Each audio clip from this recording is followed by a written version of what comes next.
on along with me as we explore southeast Oregon. This is Leslie Gulch, one of the many interesting spots in this part of our state. There's probably fewer people here than anywhere else in Oregon, but the scenery is unbeatable. We'll travel about 3,000 miles and try to see everything of interest in the southeast quarter of Oregon. Let's start at Ontario, the biggest city on the eastern border, then Nyssa, Owyhee, Lake Owyhee State Park, Adrian, Succor Creek Recreation Area, Leslie Gulch, Rockville, Malloy Ranch, Sheaville, and Jordan Valley, where we'll meet Mike Hanley, who rebuilds old wagons and writes books.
Leslie Gulch was named after a pioneer who was killed by lightning here. It's similar to Utah's Bryce Canyon with camping, boating, and turnouts. This place is truly one of God's masterpieces. I've seen that He can transform our lives into something that's a masterpiece and a blessing also, if we'll let Him.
quite a machine there. Your name is Mike Hanley, and you've lived here quite a while, have you? Yes. Evidently, your dad did too. Yeah. Well, we've been in Eastern Oregon forever, you know. Oh. And my folks came here. I bought this place in '48. Oh. And we came here from Southern Oregon, Jacksonville. Oh, yeah. There's a family home over there, and the Historic Society now has. It's open for, I think, interpretive things about agriculture projects and then pioneer things. The Hanley farm, they call it now. This is the oldest one you have? It looks like a new one. Well, I restored it. Oh. But Idaho Stage Company in Chico-Seasville, Ruby City. Ruby City is was bad in favor of Silver City up here. Is there still anything left of Ruby City? No, but there is a Silver City. I've been there. And this was the California Stage Company. The Idaho Stage Company bought out the California Stage Company. Oh, I see. So this is the California Stage Company grant. Well, what happened? The guy in the winter of '57 and '58, he went from Virginia to Independence, Missouri, and then his great-great-grandson said, when the grass greened up in the spring of '58, he crossed the plains and he hired on to haul a load of freight across the plains with that wagon. Oh. So he hauled the freight to Denver, and then the next year in '59 he went on to the Comstock in California. Then he freighted over the mountains with that wagon, and of course he had some other ones too, from Virginia City to Sacramento. It's a pretty well built wagon. Well, I restored it. Oh. I built new wheels for it. Oh. This really looks like it does. But anyway, he made a few trips for commercial Yeah, use, and then when he heard about the Owyhee gold strikes up here, he came up here. Oh. So that wagon's, it's probably one of the few, if any. I think there's several prairie schooners still left, but there aren't any this size. Because see, it's got the wooden linchpin axles and all that. That's what's pretty unique. Actually, there was no building downtown that consisted of 3 different buildings. It was a unit, and it was what they call a Valley Grocery and Supply Store. And this building here was the first part of that. It was the oldest. So when they we're going to tear it down, they tore the other 2 buildings down, and then I moved this one up here. But in the process, I acquired, or they gave me all the old all the books out of the store. So I've got things that go clear back there to the 1870s. I don't know what the date is on this one. But 12 pounds of coffee, $4. After leaving Jordan Valley and the Hanley Ranch, we'll head up the mountain to the biggest ghost town around, Silver City, Idaho, after going through DeLamar. Then a trip to Three Forks in Oregon's southeast corner, and Owyhee Overlook, Cow Lakes, and Danner, where we'll see the grave of Sacajawea's son.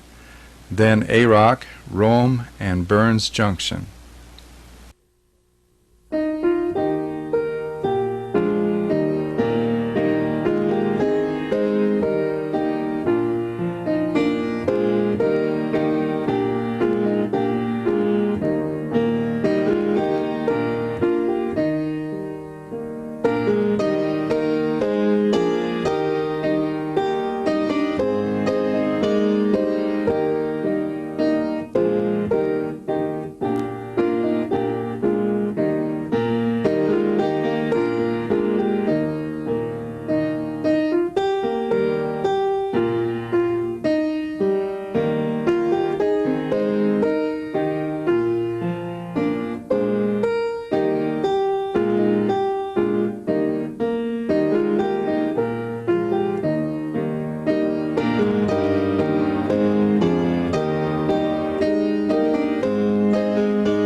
Germany on the 1897 dollars several years ago.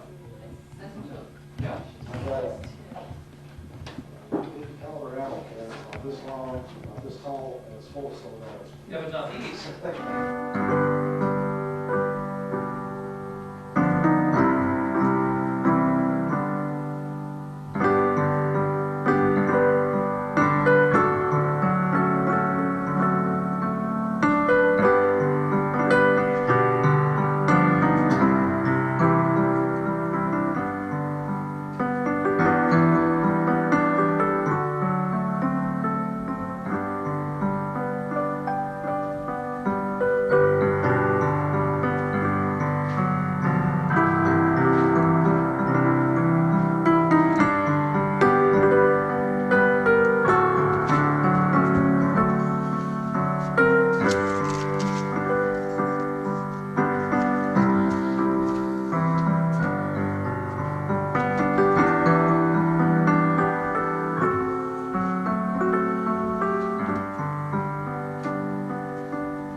There must be a zillion of these sagebrush in southeast Oregon. They thrive where most plants can't survive at all with very little rainwater.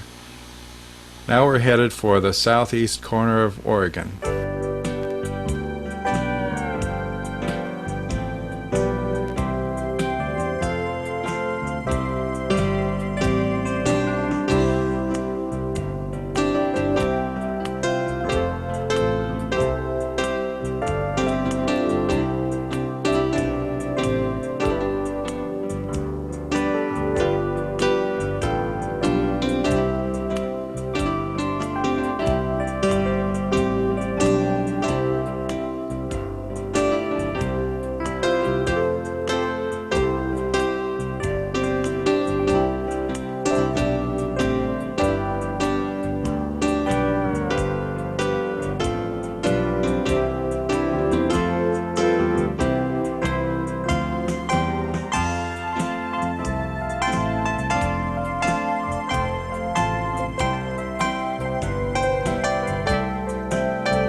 Next, from Burns Junction, we'll travel to Basque, McDermitt, Whitehorse Ranch, Denio, Nevada, Fields, Alvord Lake, Andrews, Alvord Desert, Alvord Hot Springs, Alvord Ranch, Follyfarm, Cord, Crowley, Skull Springs, Coyote Wells, Harper, and Westfall.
The Alvord Desert is quite an interesting place. I drove onto it using a road at the south end. It has a hard enough surface to use it for a racetrack. I think it's about 15 miles long.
There's kind of an unwritten law out here. If you find a gate closed, be sure to close it after you go through. Well, that's about as far as we've gotten today. This is McDermitt, Oregon, clear on the southeast corner. Next week, let's visit a few more ghost towns and then go for a walk into the Malheur Cave as we explore more of southeast Oregon. Come on along.